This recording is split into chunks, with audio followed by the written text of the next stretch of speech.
Does the police get any form of money aside from any private organization to secure their property or their premises or their institutions or their interests? Thank you so much. I want to start, first of all, by the police is not corrupt from your report earlier said, and we came out and debunked a statement from UNOCD, the survey, that the survey wasn't empirical because it's not based on facts, it's based on hearsay, essentially. And equally, to come to the discussion of today, that we have been vindicated because we made it pronounced in our statement that the force is constrained to respond to the gentleman by my right-hand side here today, because the Nigerian police force still see him as one of our officers because his name is a retired officer. No, he's not. He's not retired. Are you not retired, Senator Misau? I'm retired. He's not retired. He's not retired. We have been vindicated. I think I have the grant for retirement. Just a moment. I have the grant. I think I have the grant to talk. No, just let me, so that we clarify. No. He has spoken. There is an issue that you raised. Senator Misau, are you retired?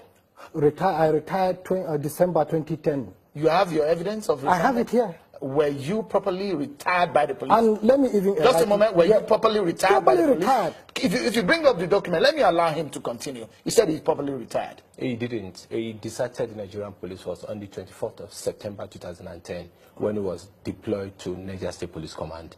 And he deserted and went and contested for election in 2011 in Bauchi State.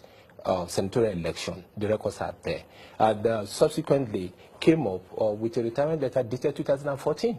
And the police, why the police were looking for him was when he went and contested for the election, and he lost that election. Then went back to contest an election in 2015. Not to move away from what we are discussing. We will still come back to that matter. Nigerian police force is not corrupt. I want to say that we've been vindicated from his remarks now that he didn't say the IGP is pocketing 10 billion naira. That he said 10 billion naira, but 10 billion naira is being paid to the Nigerian police by who? Like in law, they say whosoever alleges proves the allegation. The gentleman here have not been able to prove beyond reasonable doubt that the police is collecting the money. And that is why when he raised the first allegation of money for promotion, because he was interviewed, during the interview, the journalist asked him whether there are people who said they are paying 500,000, saying it's not 500,000, 2.5 million they are paying. Who paid this 2.5 million? He has not told the police. Because of the stigma, or really the impact the allegation will have on the integrity of the Nigerian police force, the Inspector General of Police promptly set up an investigation team, special investigation panel, who wrote him through the Senate President for the first time to meet with the committee. If you allow me to explain, I will go ahead. Then subsequently, it didn't surface. Another letter was written to him to provide evidences, documents, to back his allegation that money had been collected by police, and money had been collected by Police Service Commission for promotion, which he refused to do so. But we were just surprised that he granted a press interview calling on the Department of State Service to investigate the police and the Police Service Commission for collecting money for promotion. Like he has said all what he has said. There's no any tangible evidence in what he has said to show that money are being remitted to the police by our company, by private citizens, by others, because police is not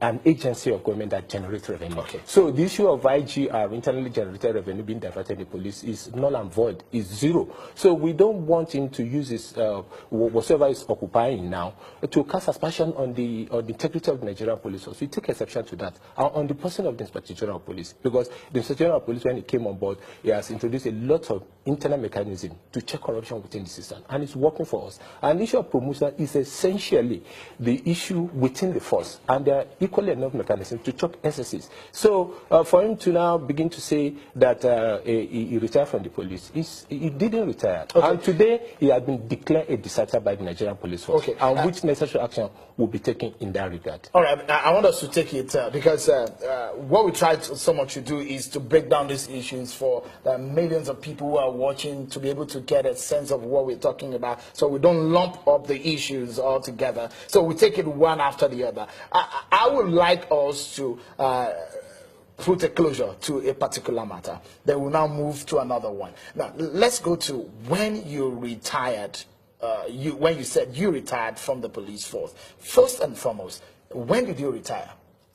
December 2010. And I want to enlighten the force people around that I'm surprised you should know that the issue of appointment, issue of promotion, issue of discipline, issue of disengagement from the police all lies under the Police Service and Service Commission. For him to say he doesn't know whether I retired or him, because this is a letter from Police Service Commission. And the regulation which says if you want to go on retirement, what you need to do is to give 3 months notice, or you pay 1 month in lieu of notice. And this is what I paid in December, 124,387. This is an original letter. Okay, Senator Misau, you said you retired on the 10th, in 2010. Yes. You contested in 2011. April. Your retirement letter read it. 5th of March 2014, and it read retirement from the Nigerian Police Force. Please, your letter of 4th December 2010 refers, I wish to inform you that the Commission has approved your retirement from the service of the Nigerian Police Force with effect from 1st December 2010 and 10 years of meritorious service. Your dedication and all of those, and signed by the Permanent Secretary. Now, this is dated 2014. So you did not receive this before you contested? You don't have to, under the public service rules, you don't have to receive this. What you need to do is to write application for voluntary retirement, and you submit it to the police, and they will acknowledge it. When they acknowledge the receipt of your application, they acknowledge your receipt? They have. They acknowledge that you have written them, but they have not acknowledged that you are retired. Did they acknowledge that you retired? No, what you do is to write application to the police. You want to go on. After paying this 1 month in lieu of notice, you write application, and which the IG's office would acknowledge. Right. Well, and even when I was telling you that, when I disengaged from service, the IG, the present IG, was a deputy commissioner of police. Just a moment, Senator Misau, because we need to go on this way. I need to... Just a moment. After the Up next on the program is being a back and forth of you're wrong and I'm right, but who is actually telling the truth? We dig deeper when we return, everyone.